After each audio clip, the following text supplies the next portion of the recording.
Welcome back to Ghoster Coasters, everybody, and yes, some more Top Thrill 2 news. We saw some photos circulating, and we have some info on the train, so stick around for that. But first, smash that subscribe button and join the spooky community today. What are you guys waiting for?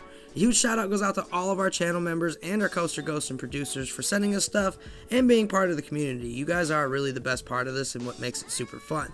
Now, let's get into the Top Thrill 2 news we've all been waiting for. On December 10th, about a year to the date of the first initial test runs, we have a warmer December day in the Midwest, and some photos surfaced of Top Thrill 2 running a test cycle, which started making its rounds rather quickly online. People were excited to see it running, but a few users pointed out that the trains looked a bit different, and others said it was probably just perspective from the distance. El Toro Ryan hopped in the convo today and shored up some of the train rumors going around, saying that he heard Car 3 was an entirely new car and that the seats sat a lot lower in the train than they did before. Sounds like some of the side-to-side rattle feeling some of the guests felt may have attributed to the higher seating, and it seems Zamperla may think the same thing as well.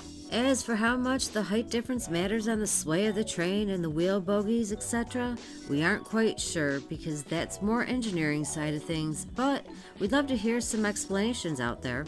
A lot of people figured new trains altogether, and some suggested Car 3 may even be a test car, seeing that the height change makes a difference and works out, but again, we just see the pictures and hear what everyone else does on that end. Cedar Point absolutely wants Top Thrill 2 to run smoothly in 2025. And yeah, Siren's Curse is opening, which is super amazing for all of us. But if this ride experiences long-term issues again next season, we'd all be pretty bummed out.